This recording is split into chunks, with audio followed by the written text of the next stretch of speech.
Hello guys, welcome back to your channel commerce for JRF। So guys, मेरा नाम है वंदना राघव और मैं और मेरी टीम आपको कराती है यूजीसी नेट JRF की तैयारी हमारे चैनल पर, जो कि हम डेली अपनी अपनी न्यू न्यू क्लासेस को लेकर आते हैं। रिया मैम आपको इकोनॉमिक्स के टॉपिक करा रही हैं एंड गणेश सर आपको बैंकिंग करा रहे हैं एंड कंचन मैम आपको करा रही है बिजनेस फाइनेंस की यूनिट शॉर्ट्स के माध्यम से। धीरे धीरे जैसे आप लोगों का सपोर्ट मिलता रहेगा, हमारी क्लासेस भी उसी तरीके से इंक्रीज करती रहेंगी और आपके लिए हम कुछ ना कुछ नया हमेशा लाते रहेंगे। इसके लिए आप हमारे चैनल को लाइक शेयर एंड सब्सक्राइब करके रख लीजिए। और अगर आपको लगता है कि आपके लिए कुछ अच्छा लाया जा रहा है हमारे चैनल पर, तो आप ज़रूर से हमारे चैनल को फॉलो कर सकते हैं।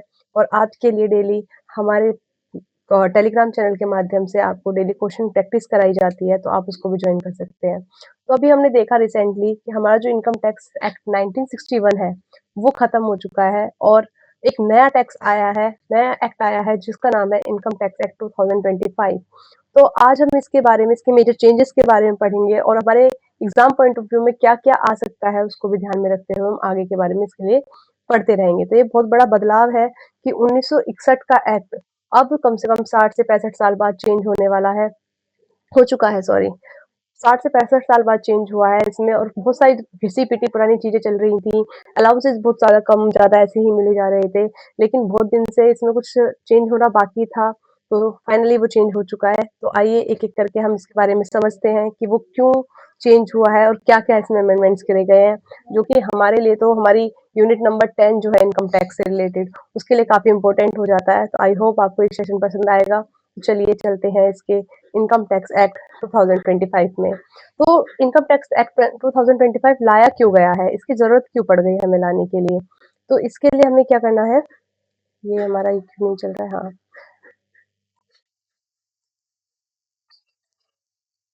च तो इनकम टैक्स एक्ट जो है 1961 था अभी तक हमारा, has been foundation of India's direct tax system of decades. कि मतलब कई दशकों से क्या हो रहा था कि इनकम टैक्स एक्ट 1961 चला आ रहा था, लेकिन जो फाउंडेशन भी था, हमारा पहला एक्ट था जो कि डायरेक्ट टैक्स को लेकर के बना था। इसका काम क्या था कि जितने भी हम सैलरी से या फिर हम हाउस प्रॉपर्टी से या हम बिज़नेस से या फिर कैपिटल गेन से या फिर अदर तरीके से जो भी हम बिज़नेस कमा रहे हैं, उससे हमारे लिए ये टैक्स वसूलता था।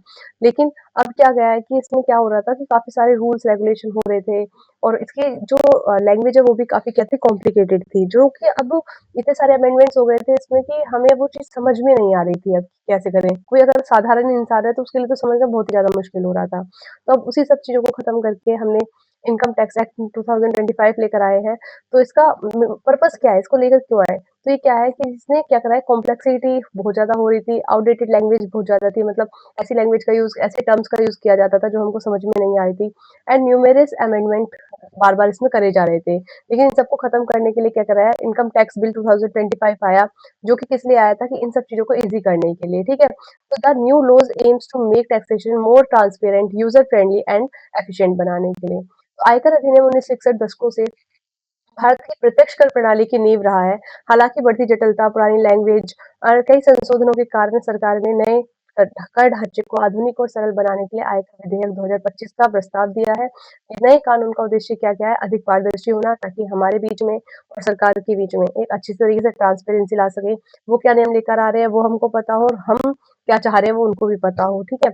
उपयोगकर्ता के अनुकूल बनाने के लिए एंड कुशल बनाने के लिए इसका यूज़ किया जाता है। तो इनकम टैक्स में क्या है कि अगर हम इस चार्ट के माध्यम से भी समझे जो आपके लिए लेकर आया गया है, तो इसमें क्या है कि ट्रेडिशनल कॉम्प्लेक्स स्ट्रक्चर था इसका पहले वाले का, बहुत सारी एग्ज़म्पशन एंड डिडक्शंस थी, जिससे हमें टैक्स कंप्यूट करने में बहुत ज़्यादा दिक्कतें हो रही थी, हमें नहीं समझ में आ रहा था क्योंकि हमें पढ़ने में इतना ज़्यादा कॉम्प्लिकेटेड लगने लगा था कि ये टैक्स, ये अमेंडमेंट, हर साल ये अमेंडमेंट, ये सब, तो बहुत सारी कॉम्प्लेक्सिटी आई हुई थी इस चीज़ में, ठीक है? इन्वेस्टमेंट लिंक्ड सेविंग थी इसमें और इसमें क्या था, कंप्लायंस इंटेंसिव थे। लेकिन अब क्या हो रहा है, सिंप्लीफाइड बनाया गया है इसको, लोअर टैक्स रेट रखी गई है इसके अंदर, कोई एग्जेम्पशंस और डिडक्शंस को खत्म कर दिया गया है। बहुत सारी, मतलब पूरे तरीके से नहीं, लेकिन बहुत सारी जो मेजर अमेंडमेंट्स थी, जो मेजर डिडक्शंस थी, उनको खत्म कर दिया गया है। इंक्रीज डिस्पोजेबल इनकम में and hassle free filing and faceless assessment भी इसमें लाया गया है, तो इसको हम आगे पढ़ते हुए चलेंगे। तो डिफरेंस क्या है? तो डिफरेंस ये है कि ये जो पहले वाला जो इनकम टैक्स था वो बहुत ज़्यादा कॉम्प्लेक्स एंड लीगल लैंग्वेज में लिखा गया था, ठीक है? और इसमें बहुत ज़्यादा लॉन्ग क्लॉज़ेज़ थे, लॉन्ग प्रोविजंस थे, बहुत सारी चीज़ें हमें पढ़नी पड़ती थी, ठीक है? लेकिन अब क्या हो गया है कि इसको सिम्प्लिफाइड एंड मॉडर्न लैंग्वेज में लिखा गया है, मोर स्ट्रक्चर्ड है, ईज़ी टू रीड है और इन्होंने ईज़ ऑफ डूइंग बिज़नेस कि आप ज़्यादा से ज़्यादा क्या करें बिज़नेस को बढ़ावा दें, वो कर प्रणाली को अच्छी तरीके से समझ सकें, इसके लिए हम इनकम टैक्स एक्ट 2025 लेकर के आए हैं। तो ये हमारे इस साल से जो है वो लागू हो जाएँगे, मतलब जब हमारा असेसमेंट ईयर 2026-27 आएगा, अभी तो हमारा 25-26 चल रहा है, नेक्स्ट ईयर से हमारे इस रेट से हमारे टैक्स कंप्यूट होंगे कि 4 लाख, 4 से 8 लाख, 8 से 12 लाख, 12 से 16 लाख, 16 से 20 लाख, 20 से 24 लाख एंड 24 लाख से ऊपर। तो 4 लाख तक हमारा कोई टैक्स नहीं है। बेसिकली 4 से 8 लाख पर 5% के हिसाब से टैक्स लगेगा, 8 से 12 लाख पर 10% के हिसाब से टैक्स लगेगा और 12 से 16 लाख पर 15% के हिसाब से, फिर 20, फिर 25 एंड 20, फिर 30। ये भी काफ़ी ईज़ी टैक्स रेट्स रखे गए हैं जिनसे हम आसानी से अपनी चीज़ों को समझ सकते हैं, ठीक है? तो अभी तक क्या था ना कि मतलब अगर कहने के लिए तो कहते हैं कि 12 लाख तक का 10% तक का, लेकिन 12 लाख तक के टैक्स पर ना हमारे अगर हम टैक्स कंप्यूट करेंगे तो 60,000 तक का टैक्स बनता है, जो कि रिबेट मिल जाती है अब सीधी-सीधी।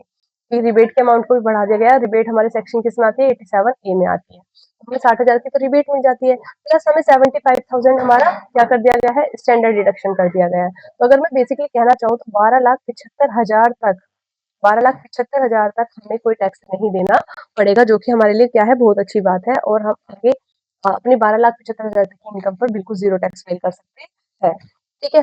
फिर आगे क्या है कि देखो इसमें वही बोला गया है कि 12 लाख तक का तो सिर्फ़ ऐसे ए मतलब 87 ए के अनुसार उसको पूरी-पूरी छूट दे दी गई है और प्लस हमें 75,000 का क्या दिया गया है स्टैंडर्ड डिडक्शन दे दिया गया है। वो सिर्फ़ स्टैंडर्ड डिडक्शन किसको मिलती है? जो सैलरी पर्सन है या फिर कोई पेंशन वाले पर्सन है उनको। तो हम सीधा-सीधा कह सकते हैं कि 12,75,000 तक की इनकम पर हमें कोई टैक्स नहीं देना पड़ेगा। नेक्स्ट हम पढ़ते हैं कि कोई जो हमें बड़ी-बड़ी डिडक्शन मिलती थी, ईटीसी जैसे हमने पढ़ा था कि ईटीसी के अंदर हम इन तीनों को मिला कर के 1.5 लाख तक की डिडक्शन मिल जाती थी। हमें ईटीडी की डिडक्शन मिल जाती थी, एचआरए की डिडक्शन मिल जाती थी, लीव ट्रैवल अलाउंसेस की डिडक्शन मिल जाती थी। इन सबको क्या कर दिया गया है, खत्म कर दिया गया है। ये एग्ज़ाम में पूछा जा सकता है और इस साल तो ज़रूर से पूछा जा सकता है क्योंकि हमारा जो नया इनकम टैक्स है, वो 1 अप्रैल 2026 से लागू हो चुका है। हालाँकि बिल इसका पहले आ गया था, लेकिन ये अभी से हमारा क्या हो गया है, लागू हो चुका है। और हमें क्या-क्या करना पड़ा है कि इसमें जितनी भी हमारी दर है कर की, वो भी क्या कर दी गई है, कम कर दी गई है पुराने उसके और डिफ़ॉल्ट शासन सरकार ने नई व्यवस्था को डिफ़ॉल्ट विकल्प बनाया है।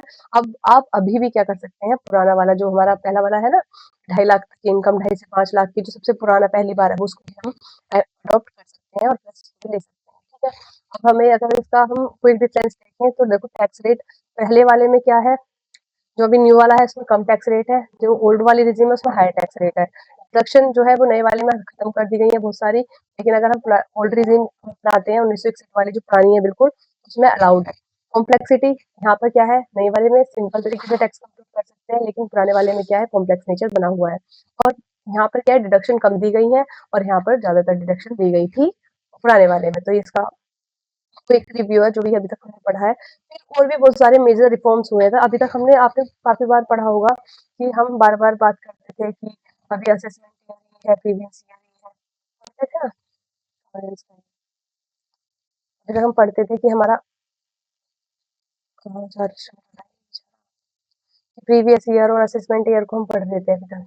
ये प्रीवियस ईयर वो ईयर होता है जिस पर हम टैक्स कैलकुलेट करते हैं और असेसमेंट ईयर वो ईयर होता है जिस ईयर में बैठ करके हम टैक्स कैलकुलेट कर रहे हैं। तो अगर मैं अभी की बात करूँ तो मेरा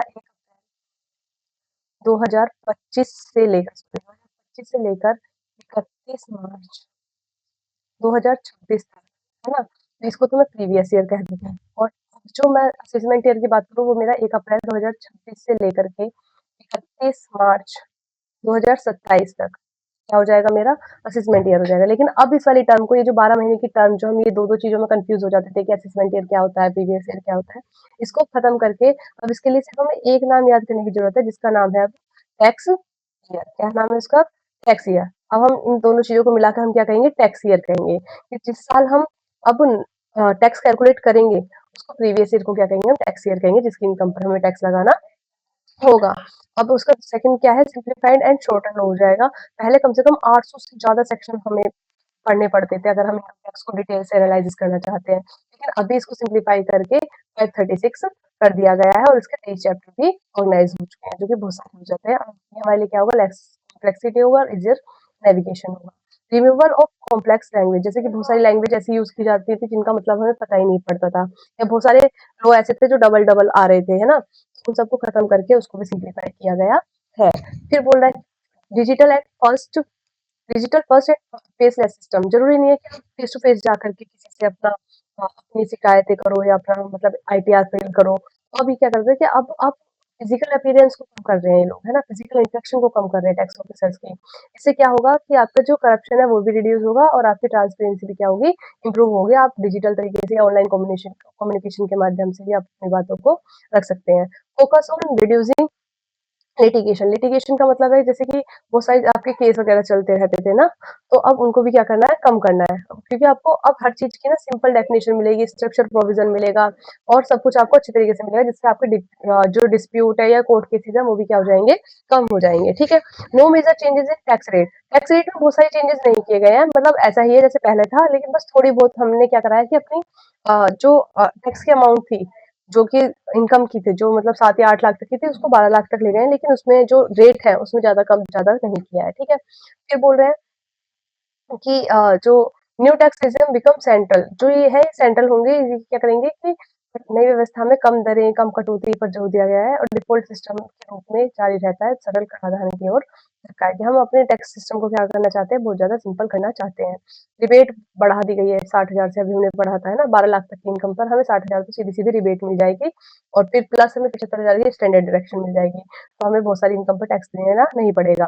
फिर बोल रहा है कि क्रिप्टो करेंसी को लेकर आए हैं ये अपने अंदर, कि अभी तक क्या था कि सिर्फ वही वाली करेंसी पर टैक्सेशन लगता था जो डिजिटल असेट्स नहीं होती थी, लेकिन अब डिजिटल असेट्स पर भी टैक्सेशन की प्रावधान है। ठीक है। फिर हमारा टीडीएस एंड टीसीएस पर भी हमारे बहुत सारे प्रोविजंस करे गए हैं, कि पहले ये बहुत सारे उसमें भर मतलब बहुत सारे सेक्शंस थे इसके टीसीएस और टीडीएस के, उसको भी क्या कर दिया गया है, कम कर दिया गया है। ट्रांसपेरेंसी एंड रिपोर्टिंग के सिस्टम को बढ़ा दिया गया है, कि आप प्री फाइल्ड आईटीआर कर सकते हैं, रिपोर्टिंग सिस्टम है, डिस्क्लोजर रिक्वायरमेंट्स है, ये सब है, strong tracking of income and transaction पर। ठीक है। फिर हमारे जो फॉर्म नंबर 16 जो होता था सैलरीड एम्प्लॉय के लिए, उसको बदल करके उसका नाम क्या कर दिया है, फॉर्म नंबर 130 कर दिया गया है, तो ये भी हमारे आ सकता है एग्जाम में। ठीक है। फिर उसके बाद में है कि जो हमारा 2025 का एक्ट है वो इसलिए नहीं है कि चेंजिंग कैसे करें, है ना, ये पे कैसे करें, ये किसके ऊपर बात कर रहा है कि it is about changing how tax works focus area. मतलब हमें अभी तक समझ में नहीं आता, अगर कोई साधारण इंसान है कि उसको टैक्स देना क्या है, तो उसकी लैंग्वेज को सिंप्लीफाई करने के लिए हम इनकम टैक्स एक्ट 2025 लेकर के आए हैं। इसका मेन उद्देश्य क्या है, सिंप्लिसिटी, डिजिटल कंप्लायंस को लाना, ट्रांसपेरेंसी को लाना और विवादों को कम करना। ठीक है। फिर इसके बाद में एक और चीज आती थी कि सीनियर सिटीजन का अगर इंटरेस्ट पहले क्या था, 50,000 रुपए तक, कितना, 50,000 रुपए तक का हमें क्या करना पड़ता था कि डिडक्शन मिलती थी टीडीएस पर, बचत पर। ठीक है। लेकिन अब उसको बढ़ाकर हमने कितना कर दिया गया है, 1 लाख रुपए कर दिया गया है। यहाँ से भी क्वेश्चन आ सकता है, क्योंकि 50,000 वाले से पहले भी क्वेश्चन आ चुके हैं इनकम टैक्स में, तो ये भी आ सकता है। फिर इसके बाद में है कि जो हम क्या करते थे, अपडेटेड रिटर्न करते थे, तो अपडेटेड रिटर्न की जो समय सीमा थी वो 24 महीने के अंदर अंदर हमें अपडेट करना होता था अपने रिटर्न के लिए, लेकिन अब इसको भी इंक्रीज करके क्या कर दिया गया है, 24 से 48 मंथ कर दिया गया है। तो ये भी एक मेजर रिफॉर्म है हमारे लिए। फिर इसके बाद हमारे कुछ छोटे से, ये छोटे नहीं है, काफी मेजर चेंजेस हैं, क्योंकि पहले चिल्ड्रन एजुकेशन अलाउंसेस 2 बच्चों पर हर महीने 100 100 रुपये अलाउ था। तो बताओ 1961 में 100 100 रुपये अलाउ था, क्या आज भी 100 रुपये में किसी का काम चलता है? तो अच्छा हुआ है कि थोड़ा सा चेंज हुआ है, ये 100 रुपये खत्म करके अब इसको क्या कर दिया गया है, पर चाइल्ड 3,000 रुपये पर मंथ कर दिया गया है, और ये 2 चाइल्ड तक ही अवेलेबल होता है। ठीक है। फिर उसके बाद में हॉस्टल अलाउंसेस 300 रुपये था, वो अब 9,000 कर दिया गया है। फ्री मील्स 50 रुपए थे, वो भी अब क्या कर दिया गया है, 200 रुपये पर मील कर दिया गया है। गिफ्ट जो थे वो नॉन कैश के, वो 50,000 रुपये तक खाली सिर्फ, सॉरी 50 नहीं, सॉरी 5,000 रुपये तक एग्जाम्प्ट करे जाते थे, लेकिन अब उसको बढ़ा करके 15,000 कर दिया गया है। ये वाली स्लाइड काफी इंपॉर्टेंट है, क्योंकि यहाँ से डायरेक्ट क्वेश्चन बनते हैं। पहले क्या होता था कि जो ड्राइवर, जो आप कार ले लेते थे 160 लीटर इंजन की, तो उसमें क्या होता था कि 900 रुपये ड्राइवर के आपको मिलते थे और 1,800 रुपये पर विजिट वैसे मिलते थे। अब इनको भी बढ़ा करके 5,000 रुपये और 3,000 रुपये ड्राइवर का कर दिया गया है। फिर अगर 1.6 लीटर इंजन से ज़्यादा की कोई है तो उसके लिए 2400 और 900 था पहले, अब क्या है कि 7,000 रुपये आपको जो लाभ मिलेगा और 3,000 रुपये प्लस उसके ड्राइवर के भी मिलेंगे। और ओवरसीज ट्रीटमेंट जो मिलते थे वो आपके 2 लाख रुपए तक टैक्स फ्री थे, लेकिन अब उसको भी बढ़ा करके 8 लाख रुपए कर दिया गया है। ठीक है। तो ये थे सारे हमारे मेजर चेंजेस। चेंजेस तो बहुत सारे हुए हैं, लेकिन जो हमारे एग्जाम पॉइंट ऑफ व्यू से रिलेटेड है वो सिर्फ इतने ही है। ठीक है। तो मुझे लगता है कि आपके लिए काफी बेनिफिशियल लेटेस्ट रहेगी ये वाली वीडियो और आप इसको 2 बार अगर आप इसको देख लेंगे तो हो सकता है कि आपका जो इनकम टैक्स एक्ट में जो अब आने वाले क्वेश्चन हैं वो काफ़ी अच्छे तरीके से ठीक हो जाए। और अगर आपको ये मैंने पढ़ा है वो समझ में आ रहा है, तो फॉलो कर सकते हैं। Thank you so much guys. मिलते हैं नेक्स्ट सेशन में, जिसमें हम पढ़ेंगे अपनी नेक्स्ट वाली चीज़ों को। अगर इसकी पीडीएफ चाहिए तो आपके टेलीग्राम लिंक मैंने डिस्क्रिप्शन में दे रखा है, उसको ज्वाइन कर लीजिए और उसमें डेली आपके पेपर 1 एंड पेपर 2 के अलग-अलग ग्रुप हैं, दोनों पे आपके लिए प्रैक्टिस कराई जाती है, तो आप उसको ज्वाइन कर सकते हैं और इसकी पीडीएफ भी मैं उसी में ही डाल दूँगी, ठीक है? Thank you so much.